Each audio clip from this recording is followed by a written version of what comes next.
Hello student, welcome back to my channel. तो आज के लेक्चर में स्टूडेंट हम डिस्कस करने वाले हैं हमारी पंचायती राज के लिए जो कमेटियां बैठी थी, यानी कि जो सबसे important one of the important question इसमें से उठ के आता है आपके एग्जाम के लिए, वो आज हम डिस्कस करने वाले हैं।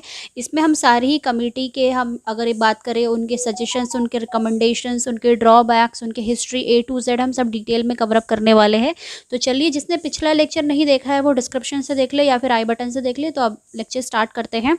तो बात करते हैं कि सबसे पहले जो फर्स्ट 5 ईयर प्लान था, फर्स्ट 5 ईयर प्लान, इस पर मैं एक सेपरेट वीडियो बना दूंगी। बट अभी आप समझिए कि जो पहला फर्स्ट 5 ईयर प्लान आया था 1951 से 56 के बीच में, दरअसल बेसिकली वो किस चीज़ के लिए था? वो था कि लाइक जो आपके एक्टिव पार्टिसिपेशंस होते हैं लोगों के अलग अलग प्लान्स में, अलग अलग किसी भी चीज़ की प्रोसेस में। उसके बाद आया आपका सेकंड 5 ईयर प्लान की अगर हम बात करते हैं, यानी कि जो आपका जिसको कवर करा था किसने? नेशनल एक्सटेंसिव सर्विस, यानी कि NES अगर मैं बात करूँ, जिसके ब्लॉक्स के थ्रू क्या हुआ था, आपके जो ऑफिशियल्स थे और लोकल इलेक्टेड पीपल से। लेकिन क्या हुआ था कि ये फेल हो गया था, यानी कि आपका जो पहला 5 ईयर प्लान बना वो, उसके बाद नेशनल एक्सटेंसिव सर्विस लाया गया इसके लिए, लेकिन ये फेल हो गया डेमोक्रेसी के सेंस में। उसके ताकि किसको रिलेट करने के लिए? Grass root democracy. Grass root यानी कि क्या होता है? यानी कि आपके पंचायत लेवल पे। तो जब ये दोनों फेल हो गए एक तरीके से, तो उसके बाद कमेटी बैठी, उसके बाद बनी एक कमेटी, जो सबसे पहले कमेटी जिसे फादर ऑफ अगर हम पंचायती राज बोले, वो बनी थी आपकी बलवंत राय मेहता कमेटी, जो बनी थी 1957 में, यानी कि 1957 में। तो दरअसल इसका काम क्या था कि it study the CDB and NES। CDB मतलब क्या होता है? कम्युनिटी डेवलपमेंट प्रोग्राम, और NES हो गया आपका नेशनल एक्सटेंसिव सर्विस। तो ये बेसिकली इन दोनों को देखने के लिए बनी थी। The committee held the view the community development would come if the community, especially the village one, was involved in the planning, decision making and implementations।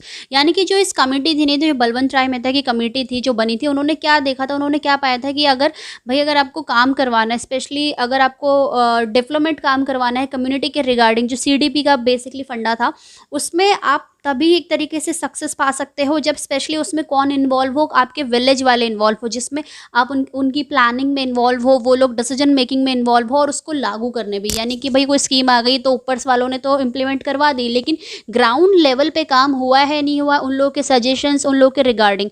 और उन्होंने कुछ सजेशंस भी दिए थे इसके रिगार्डिंग, यानी कि जो उन्होंने देखा था CDP और NES को स्टडी करने के बाद, कि an early establishment of elected local bodies and devolution of them of necessary resources, power and authority.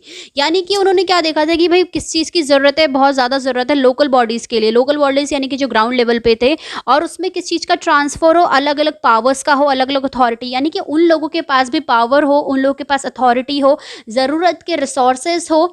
Next देखिए क्या दिया है पॉइंट इनका, that the basic unit of democratic decentralization was at the block samiti level, since the area of jurisdiction of the local body should neither to be large nor to be small। यानी कि उन्होंने कहा था कि भैया जो आपका democratic decentralisation है, यानी जो विकेंद्रीकरण है, वो किस पे हो? बेसिकली वो आपके ब्लॉक लेवल पे, और जो उसका एरिया हो वो काफ़ी ना तो ज़्यादा बड़ा हो और ना काफ़ी कम छोटा हो। So the block was large enough for efficiency and economy of administration and small enough for sustaining a sense of involvement of citizen. तो इन्होंने ब्लॉक समिति का सुझाव दिया था एक तरीके से, such a body must not be a constraint by too much control by the government और द गवर्नमेंट एजेंसीज। और क्या कहा था कि जो ये बॉडी है, यानी कि जो विभाग अगर मैं बोलूँ, ये समितियां बनाई गई हैं, लेवल्स बनाए गए, इसमें ना तो सरकार का ज़्यादा हस्तक्षेप हो या उनको इतना ज़्यादा मजबूर कर दे कि भाई सरकार के द्वारा या उनकी एजेंसी के द्वारा, they should be like a independent kind of थोड़ा बहुत। The body must be constitute, और वो कितने साल के लिए बनाई जाए, लाइक उसका जो टाइम पीरियड है, उसकी कंपोजिशन है, वो क्या है? 5 years by indirect elections from village panchayat. Its function should cover the development of agriculture in all its aspects, the promotion of local industries and services such as drinking water, road building, etc। तो उन्होंने क्या था कि जो इसका time period होगा भैया, जो इसका कंपोजिशन होने वाला है, वो 5 साल के लिए हो, और वो कैसे हो? इनडायरेक्ट इलेक्शन से हो आपके विलेज पंचायत में, और जिनका काम क्या हो कि वो सारा डेवलपमेंट काम देखे, एग्रीकल्चर से लेकर आपका रोड से लेकर ड्रिंकिंग वाटर से लेकर सैनिटेशन, यानी कि A to Z जो प्रमोशन बोला जाए लोकल इंडस्ट्रीज के लिए, वो इन सब का देखे। कुछ सुझाव दिए थे इस कमेटी ने। तो जो सबसे पहला सुझाव अगर मैं बात करूँ, और ये क्वेश्चन भी आता है कि सबसे पहले किसने इंट्रोड्यूस करा था, 3 टायर सिस्टम। 3 टायर सिस्टम क्या होता है स्टूडेंट, बेसिकली इसमें आपके पास 3 लेवल होती है, यानी कि ब्लॉक लेवल हो गया, आपका जिला परिषद हो गया और आपका विलेज लेवल हो गया। इसे मैं एक सेपरेट वीडियो बनाऊंगी। सो इन्होंने क्या कहा था कि 3 टायर सिस्टम होना चाहिए पंचायत में। ग्राम पंचायत विलेज लेवल पे, पंचायत समिति आपकी हो गई ब्लॉक लेवल पे, और जिला परिषद हो गया डिस्ट्रिक्ट लेवल पे। यानी कि जो 3 टायर हैं वो दरअसल यही है। These tires should be organically linked through a device of indirect elections। और ये कैसे लिंक होनी चाहिए, ये indirect election से लिंक होनी चाहिए। The main purpose of this division is to simplify and to decrease the workload of the central and state government। यानी कि बेसिकली ये जो डिवीजन हुआ था, ये 3 टायर्स वाला, अगर मैं बोलूँ 3 लेवल्स वाला जो डिवीजन हुआ था, ये दरअसल सिर्फ आपके किसके लिए हुआ था, लाइक अगर भाई अगर साफ सी बात है कि अगर एक के ऊपर सारा वर्कलोड आ रहा है तो it's very difficult to do that, और उसको उसमें पॉलिसीज उसे इंप्लीमेंट करना काफ़ी प्रॉब्लम हो जाता है। तो अगर लेवल्स बटे हुए होंगे तो सबके पास अपना अपना काम होगा। तो सेंट्रल का और स्टेट का काम क्या होगा, एक तरीके से वर्कलोड थोड़ा कम हो जाएगा। अगर ग्राउंड लेवल वालों पे लाइक उनके पास पावर अथॉरिटीज़ आ गई तो वो लोग अपने हिसाब से काम कर सकते हैं, बार बार स्टेट और गवर्नमेंट को उसमें कोई इंटरफेयर नहीं करना पड़ेगा। नेक्स्ट पॉइंट देखिए इन्होंने क्या कहा था। The village panchayat should be constituted with the directly elected representatives, whereas the panchayat samiti and jila parishad should be constituted with indirectly elected members। उन्होंने क्या कहा था कि जो विलेज पंचायत के, अगर मैं बात करूँ कि जो विलेज पंचायत का निर्माण हो या एक तरीके से उनके इलेक्शंस हो, वो आपके डायरेक्टली हो, जिसमें आप रिप्रेजेंट जो उनके जो भी लोग उसको रिप्रेजेंट कर रहे हैं, जो भी उस सीट पे खड़े हुए हैं, वो कैसे इलेक्ट हो, वो डायरेक्टली इलेक्ट हो जनता द्वारा। और जबकि जो पंचायत समिति और जिला परिषद थे वो आपके इनडायरेक्टली इलेक्टेड मेंबर्स के द्वारा। ये इसलिए था because this is panchayat is similar to that of the state assembly where there is a place for politics, whereas samiti and zila parishad members should be more educated and knowledgeable and may not need the majority support. यानी कि ये नहीं कि भैया जिसको support मिला वो बढ़ गया, चाहे फिर वो एजुकेटेड हो या ना हो। ये अगर मैं बात करूँ, ये बहुत बड़ा ड्रॉबैक होता है कि मेजॉरिटी विंस, लाइक हम कहते हैं, फिर चाहे वो एजुकेटेड हो या ना हो, it doesn't matter, but majority अगर जिसके साथ हो तो इलेक्शंस वही जीतता है। ये एक तरीके का ड्रॉबैक है हमारे सिस्टम में जो मुझे काफ़ी दिखता है। नेक्स्ट पॉइंट देखिए क्या दिया है। All planning and developmental activities should be interested to these bodies. यानी कि जितनी भी भाई प्लानिंग हो या जो भी कुछ काम हो, एक्टिविटीज़ हो किसी भी डेवलपमेंट से रिगार्डिंग, वो किनको दी जाए एक तरीके से, ये जो आपके 3 टायर सिस्टम बनाए गए हैं ताकि इससे और मजबूत लेवल हो। द पंचायत समिति should be the executive body while the Zila परिषद should be advisory coordinating the supervisory body. यानी कि जो पंचायत समिति है वो एक तरीके से एग्जीक्यूटिव का काम करे, भैया देखे कि काम एग्जीक्यूट हो रहा है या नहीं हो रहा, और जो जिला परिषद है वो एक तरीके की एडवाइजरी है, सलाहकार। अगर जो सबसे टॉप लेवल की बात करें, वो एक सिर्फ कोऑर्डिनेट करने के लिए, उसको सुपरवाइज करने के लिए। The district collector should be the chairman of the Zila परिषद। और जो आपका डिस्ट्रिक्ट कलेक्टर होगा वो आपका क्या होगा, जिला परिषद का चेयरमैन होगा। आप लोग कमेंट सेक्शन में जरूर बताइएगा कि आपके इधर का डिस्ट्रिक्ट कलेक्टर कौन है।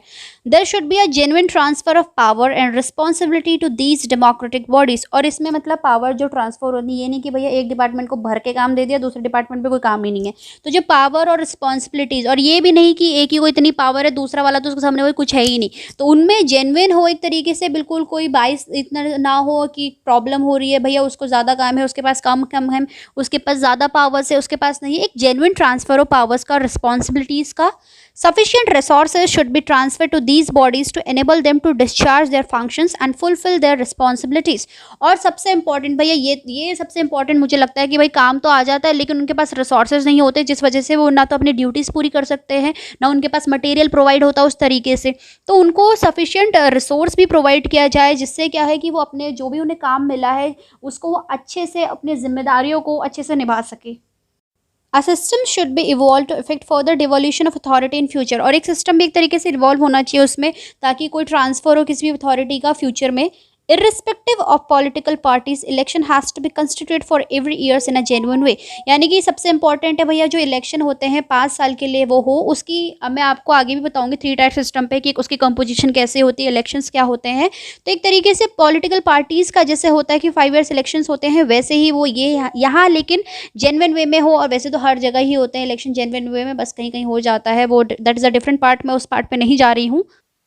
क्या होते हैं कि पॉलिटिकल और bureaucratic interference by the state, यानी कि काफ़ी ज़्यादा उसमें अगर हम बात करें हस्तक्षेप हो जाता है स्टेट का, स्टेट के ऊपर। अगर एक तरीके से जो उनका अलग अलग party, lack of adequate financial resources, और कमी किसकी हो जाती है, फाइनेंशियल रिसोर्सेज की कमी हो जाती है। पैथेटिक हो जाता है, वीकनिंग हो जाता है, बहुत ही दयनीय स्थिति अगर हम जिसे बात करें रूरल लेवल की।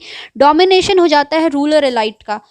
नेक्स्ट कमेटी की बात करें स्टूडेंट, तो ये थी आपकी के संतम कमेटी जो बनी थी आपकी 1963 में। इसमें भी काफ़ी बच्चे कंफ्यूज हो जाते हैं कि भाई एग्जैक्टली डेट क्या है, क्योंकि आप जब सर्च करते हो ना तो आपको क्या मिलता है कि के संतम कमेटी 1962। तो यहाँ पे थोड़ा सा कंफ्यूजन ये होता है स्टूडेंट, ये ध्यान रखिएगा। जो 62 वाली थी वो लाल बहादुर शास्त्री ने बेसिकली करप्शन के ऊपर बनाई थी, और जो 63 वाली जो कमेटी थी वो बनी थी आपकी फाइनेंशियल्स के लिए, किसके लिए, पीआरआई के लिए। तो जो पंचायती राज वाली कमेटी का अगर डेट आपसे पूछते हैं के संतम कमेटी का, तो वो 1963 था, यह ध्यान रखिएगा। अभी हमने पढ़ा था कि जो बलवंत राय कमेटी थी उसमें ड्रॉबैक्स क्या थे कि lack of adequate financial resources की कमी थी बहुत ज़्यादा। तो ये कमेटी बेसिकली बनी थी कि to study the PRI financials. इसके कुछ रिकमेंडेशंस थे, वो पढ़ लेते हैं, मुझसे आपको और क्लियर हो जाएगा। Panchayat should have special powers to levy special tax on land revenues and home taxes etcetera. यानी कि पंचायत के पास एक स्पेशल पावर्स होनी चाहिए, उनके पास एक अलग पावर होनी चाहिए कि वो टैक्स को थोड़ा सा अपने हिसाब से, यानी कि अपने हिसाब से इन द सेंस कि वो लैंड रेवेन्यूज और जो होम टैक्सेस हैं वो उस हिसाब से स्पेशल टैक्स बनाएं। और people should not B burden with two many demands. But ये नहीं है कि भैया आपने इतना ज़्यादा टैक्स भर भर के बना दिया है कि जो आम जनता है या जो उसको लेने वाला है उसको टैक्स भरते भरते ही दिक्कतें आ जा रही है। यानी कि उसका जो अमाउंट है वो इतना भी नहीं होना चाहिए, लोगों पे बर्डन नहीं लगना चाहिए, बोझ नहीं लगना चाहिए। और अलग ये नहीं कि हर छोटी छोटी चीज़ पे आप टैक्स लगा रहे हो, आपको ऐसा भी नहीं करना है। All grants and subventions at the state level should be mobilized and sent in a consolidated form to various PRI।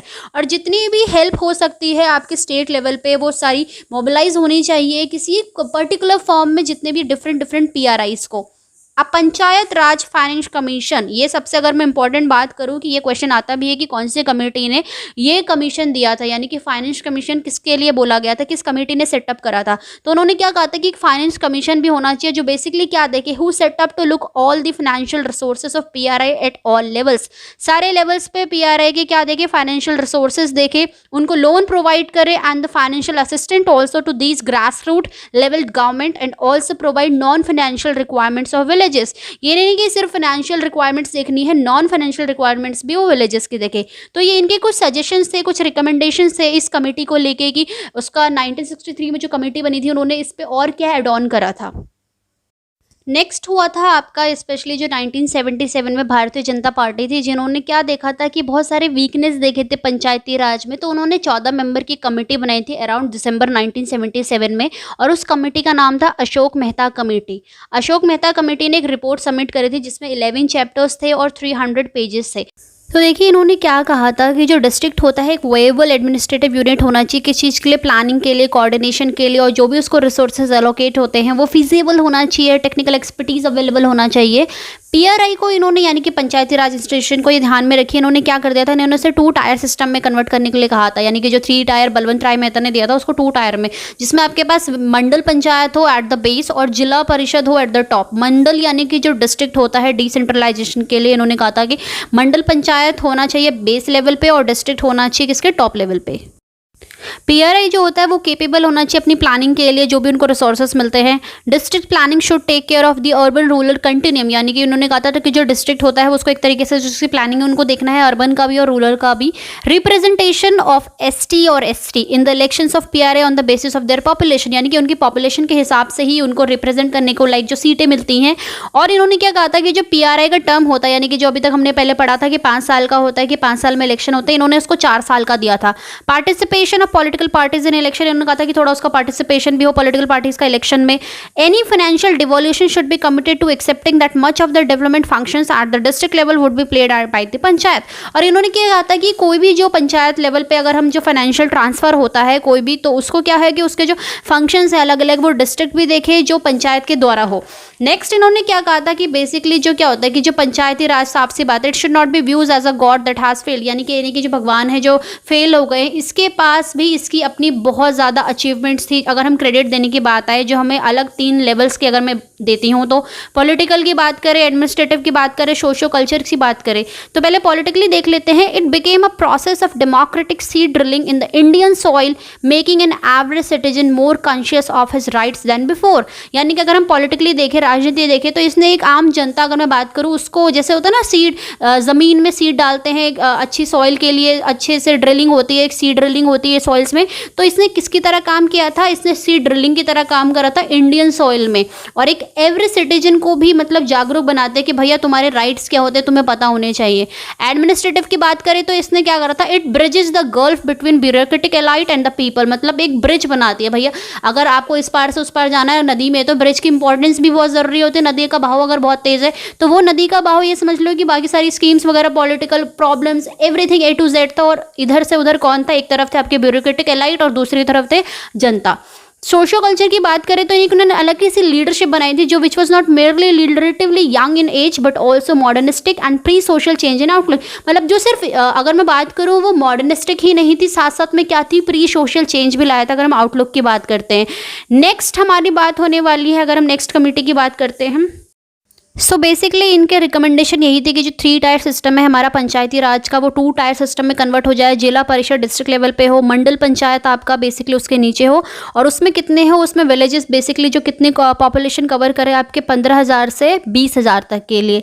Next इन्होंने क्या कहा था कि a district should be the first point for decentralisation under popular supervision below the state level, यानी कि भैया state के बाद जो है कुछ है वो आपका डिस्ट्रिक्ट है, वही उसके पास सारी पावर्स डिस्ट्रीब्यूट करने का, एक तरीके से सुपरवाइजन करने का, अगर सुपरवाइज करना है तो वो डिस्ट्रिक्ट करेगा, इसके बाद स्टेट के बाद जो भी अगर विलेज पे काम हो या उसके मिड में भी कोई भी जो भी काम होता है वो आपके डिस्ट्रिक्ट का होता है।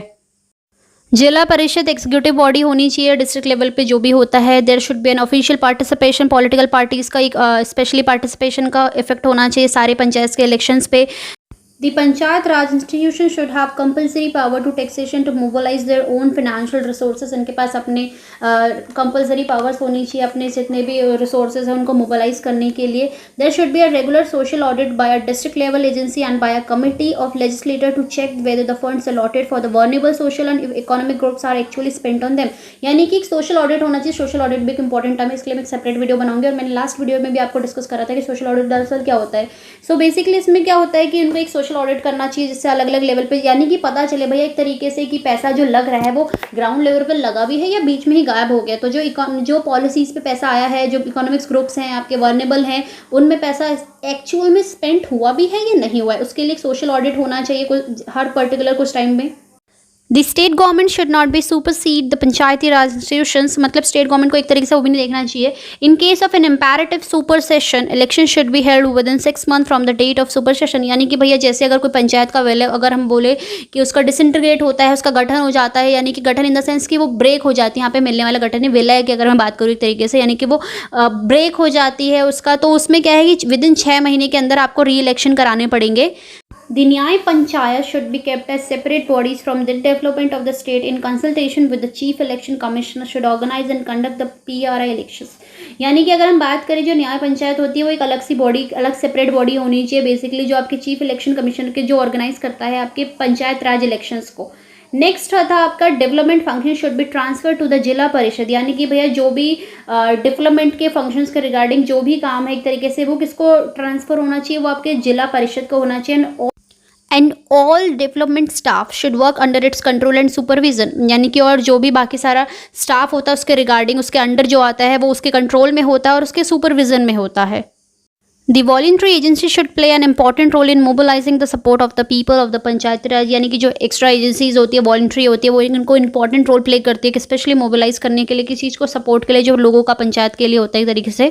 अ minister for panchayat raj should be appointed in the state council of minister to look after the affairs of the panchayat raj institutions, यानी कि एक मिनिस्टर स्पेशली इसके लिए अलग अपॉइंट होने चाहिए, काउंसिल्स होनी चाहिए मिनिस्टर्स की जो क्या स्पेशली इनके कामों को देखे जो आपके PRA के काम है।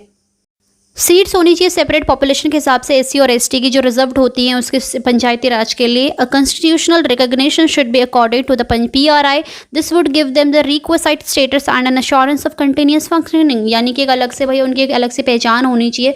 सो बेसिकली इन्होंने एक तरीके से उसको कॉन्स्टिट्यूशन में लाइक डाला था अगर मैं बात करूँ, यानी कि अगर जो सबसे इंपॉर्टेंट अगर मैं पॉइंट लेती हूँ अशोक मेहता कमेटी का, तो दरअसल उन्होंने क्या करा था कि लाइक इसको अगर मैं बोलूँ कि एक तरीके से जो आपका पंचायती राज डिक्लाइन हो रहा था उसको रिवाइव करा था और उसको स्ट्रेंथन करा था, अगर मैं उसको एक तरीके से पावर दी थी। और ये सारी जो उनकी रिपोर्ट्स थी 1978 में इन्होंने अगस्त में, और स्पेशली इसमें 132 रिकमेंडेशंस थे अगर एक तरीके से मैं बात करूँ उसमें ज़्यादा दिए थे। और तो इससे एक तरीके से पंचायती राज को अगर मैं बोलूँ कि एक तरीके से बूस्ट मिल गया था। और ये सारी जो रिकमेंडेशन थी ये कंसिडर कर गई थी आपकी जो चीफ मिनिस्टर की कॉन्फ्रेंस हुई थी 1979 में। अब बात करते हैं हमारी नेक्स्ट कमेटी की, यानी कि GV राव कमेटी, जो आपकी 1985 में बनी थी। बेसिकली दरअसल ये किस लिए बनी थी, इसके क्या रिकमेंडेशंस थे, क्या क्या इसके प्लानिंग्स वगैरह सब कुछ थे, हम वो जानेंगे अब बात करते हैं GV राव कमेटी की, यानी कि जो बनी थी आपकी 1985 में। बेसिकली ये आपकी बनी थी एडमिनिस्ट्रेटिव अरेंजमेंट्स देखने के लिए रूरल डेवलपमेंट में, और जो पॉवर्टी एलिवेशन थे उसके लिए। इसमें इन्होंने क्या कहा था कि जो PRI होती है, यानी कि जो पंचायती राज इंस्टीट्यूशन है, must play a central role in handling people's problem, यानी कि उसको कैसा रोल प्ले करना चाहिए, सेंट्रल रोल प्ले करना चाहिए लोगों की प्रॉब्लम्स को हैंडल करने के लिए। उन्होंने क्या और रिकमेंडेशन दिया था, अगर एक तरीके से बोला जाए कि जो PRI होते हैं वो टू बी एक्टिवेट होना चाहिए, प्रोवाइडेड क्या करना चाहिए, सारा रिक्वायरमेंट सपोर्ट होता है जिससे कि उनकी जो ऑर्गेनाइजेशन है वो और ज़्यादा इफेक्टिव बन सके। PRI at district level and below should be assign the work of planning, implementations, monitoring of rural development programmes. इन्होंने यानी कि डिस्ट्रिक्ट लेवल को भी इन्होंने ज़्यादा इंपॉर्टेंस दी थी कि भैया उसको देखना चाहिए, सारे काम जो भी प्लानिंग होती है, जो भी इम्प्लीमेंटेशंस होता है स्कीम्स का, उनको मॉनिटर करना। दी ब्लॉक डेवलपमेंट ऑफिस, यानी कि जो BDO होता है उसको क्या होता है, वो एक स्पाइनल कॉर्ड की तरह होना चाहिए इसके रूरल डेवलपमेंट प्रोसेस के। तो ये था जो बेसिकली इन्होंने डिस्ट्रिक्ट को बेसिक यूनिट ऑफ प्लानिंग बोला गया था GV राव कमेटी के उसमें। अब बात करते हैं हमारी जो नेक्स्ट कमेटी, यानी कि LM सिंघवी कमेटी थी, जो आपकी 1986 में बनी थी। इस कमेटी का अगर मैं मेन रिकमेंडेशन बोलूँ तो उन्होंने क्या कहा था कि जो PRI को क्या होता है बेसिकली कॉन्स्टिट्यूशनली रिकग्नाइज हो जाना चाहिए, यानी कि उसको एक अलग सी पहचान मिलनी चाहिए। So gram sabha considered as the base of decentralised democracy. इन्होंने कहा था कि जो ग्राम सभा होती है वो एक उसको बेसिक देना चाहिए, अगर मैंने बेस होना चाहिए किस चीज़ का, डिसेंट्रलाइज डेमोक्रेसी का। बेसिकली LM सिंघवी कमेटी जो किसने अपॉइंट करी थी, आपके राजीव गांधी ने अपॉइंट करी थी 1986 में। इन्होंने और क्या कहा था कि local self government should be constitutionally recognised, protected and preserve by the inclusion of a new chapter in the constitution. यानी कि भैया इसको कॉन्स्टिट्यूशन में पहले क्या था कि DPSP के अंदर आता था, directive principle of state policy का एक था कि स्टेट को एक पंचायत इलेक्शंस लाइक बनाने चाहिए, लेकिन उन्होंने क्या था कि इसको एक अलग सा कॉन्स्टिट्यूशन में, आपके संविधान में एक अलग सा दर्जा मिलना चाहिए, अलग सा एक पार्ट मिलना चाहिए, non involvement of political parties in panchayat elections. और इसमें इन्होंने क्या कहा था कि भैया जो पॉलिटिकल पार्टीज होती है उनका कोई इन्वॉल्वमेंट नहीं होना चाहिए इन पंचायत इलेक्शंस में। और इसको जो अपोज इन्होंने कहा था, इन्होंने क्या अपोज करा था, इन्होंने सरकारिया कमीशन को अपोज करा था। तो सरकारिया कमीशन दरअसल क्या होता है, The Sarkaria Commission on Central-State Relations also noted that many of the local self-governing bodies as well as the Panchayat Raj institution were not effectively functioning mainly because of the elections of these bodies were not held। यानी कि basically उन्होंने क्या कहा था कि जो उसमें ज़्यादातर काम इफेक्टिव वो नहीं हो पा रही, क्योंकि जो जिस तरीके से वो इलेक्शंस होते हैं एक तरीके का, उस वजह से उसका ज़्यादा इफेक्टिव नहीं हो पा रहा है regularly, and that supersessions of these bodies were taking place on flimsy ground. The commission felt that there was need of uniformity of law in state regarding holding the periodically elections, avoiding supersession etc. तो उन्होंने एक तरीके से कहा था कि इसमें elections की वजह से काफ़ी ज़्यादा उनको इशू होते हैं, जो बेसिकली LM सिंघवी कमेटी ने एक तरीके से अपोज करा था इसके बाद 1989 में 64th कॉन्स्टिट्यूशनल अमेंडमेंट बिल लाया गया था, राजीव गांधी के द्वारा इंट्रोड्यूस किया था। लेकिन क्या हुआ था कि वो उस समय इलेक्शंस हार गए थे, और जो बिल था वो लोअर राज्यसभा में, तो अगर हम बात करें हाउस में पास हो गया था, लेकिन वो उसका इलेक्शन हारने की वजह से वो राज्यसभा में पास नहीं हो सका और वो वहीं पे ख़त्म हो गया। सो 1989 में नेशनल फ्रंट गवर्नमेंट ने क्या इंट्रोड्यूस करा था, 74th कॉन्स्टिट्यूशनल अमेंडमेंट बिल करा था, जो बेसिकली वो भी नहीं हो पाया, क्योंकि यानी सक्सेस नहीं हो पाया, क्योंकि क्या हो गया था, डिसोल्यूशन हो गया था आपकी 9वीं लोकसभा का। फिर उसके बाद अगर हम बात करते हैं कि जो कॉन्स्टिट्यूशन में एक अलग सी जगह मिली, वो मिली हमारे 73rd अमेंडमेंट में, रूरल एडमिनिस्ट्रेशन 1992 में। बेसिकली ये समय था कि जब हमारे जो प्राइम मिनिस्टर थे नरसिम्हा राव, उन्होंने क्या कहा था कि उन्होंने एक बिल इंट्रोड्यूस करा था, जो आपके कॉन्स्टिट्यूशन में 72 अमेंडमेंट बिल 1991 में एक तरीके से पारित किया गया था, और उसके बाद 1992 में वो लागू किया था। ये सबसे इंपॉर्टेंट अगर मैं बात करूँ आपके रूरल एडमिनिस्ट्रेशन के लिए, 73rd अमेंडमेंट काफ़ी ज़्यादा इंपॉर्टेंट है, जिसमें आपकी पावर से लेकर आर्टिकल आपका A to Z 243 to 240 articles आपको पूरा समझाया गया है कि पंचायती राज की पावर्स क्या है, इलेक्शन कॉम्पोजिशन एवरीथिंग। सो 73rd और 74 अमेंडमेंट्स लाए गए, बेसिकली पार्लियामेंट में पास हुआ आपके दिसंबर 1992 में, and during through these amendments local self governance was introduced in rural and urban India. So basically Balwant Rai Mehta committee ने 3 टायर इंट्रोड्यूस करा था, जिसको 2 टायर उन्होंने अशोक मेहता ने कहा था, और इनको बेसिकली क्रेडिट दिया जाता है for pioneering the concept of Panchayati Raj in India, या फिर अगर मैं बोलूँ इनको father of panchayat Raj in India भी कहा जाता है। इसमें दरअसल जो 73rd अमेंडमेंट्स की अगर मैं बात करती हूँ, उसमें कुछ आपके रूल्स है। अगर हम रूल्स इन द सेंस की अगर मैं बात करूँ आर्टिकल्स, जिसमें क्या होता है कि कुछ स्टेट, जो मैंने आपको लास्ट वीडियो में बताया था कि साफ साफ पंचायत वहाँ नहीं होती है, नागालैंड, मेघालय, मिजोरम और जो हमारी कुछ यूनियन टेरिटरीज होती हैं। सबसे ज़्यादा अगर मैं लार्जेस्ट पंचायत की बात करूँ इंडिया में, तो वो आपके नवसार यानी कि डिस्ट्रिक्ट बीकानेर में है। फर्स्ट पर्सन ऑफ डिस्ट्रिक्ट कौन होता है? आपका डिस्ट्रिक्ट मजिस्ट्रेट होता है। फर्स्ट सिटीजन ऑफ इंडिया, ये एडिशनल इन्फॉर्मेशन मैं आपको दे रही हूँ, प्रेसिडेंट होता है। लॉर्ड राइपन को यहाँ के father of local self government in India, जो हमारे वॉइस रॉय भी थे 1880 से 1884 के बीच में। Small states having a population not exceeding 20 lakhs have been given an option not to constitute the panchayat at the intermediate level. यानी कि जहाँ इंटरमीडिएट लेवल नहीं है, वहाँ बेसिकली 20 lakhs से ज़्यादा अगर नहीं होती है पॉपुलेशन, तो इंटरमीडिएट लेवल वाली जो पंचायत है, ब्लॉक लेवल, वो नहीं होगी। सो बेसिकली यही था आपका एक्सप्लेनेशन कमेटी का। उम्मीद करती हूँ कि आपको कमिटीज क्लियर हो गई होंगी, छोटे छोटे डाउट्स भी जो रहे होंगे वो भी क्लियर हो गए होंगे। कमिटीज के रिगार्डिंग जो क्वेश्चंस बनते हैं वो भी मैंने आपको लेक्चर समझाते समझाते बता गए थे कि कौन कौन से इंपॉर्टेंट पॉइंट है, उनको आप ध्यान में रखिए। तो ये था एक्सप्लेनेशन। अगर आपको एक्सप्लेनेशन अच्छा लगा हो तो इसे लाइक, कमेंट, शेयर, और अगर कोई डाउट होता है तो डिस्क्रिप्शन पे मेरी आईडीज दी हैं, आप उसे डायरेक्टली वहाँ से भी कॉन्टैक्ट कर सकते हैं। और अगर आप चैनल पर नए हैं तो चैनल को ढेर सारा प्यार देके यानी कि सब्सक्राइब करके जाइएगा। बाकी लेक्चर पीआरआई के रिगार्डिंग आपको डिस्क्रिप्शन पे मिल जाएंगे, तो आप ज़रूर चेक कर लीजिएगा एक बार वहाँ से।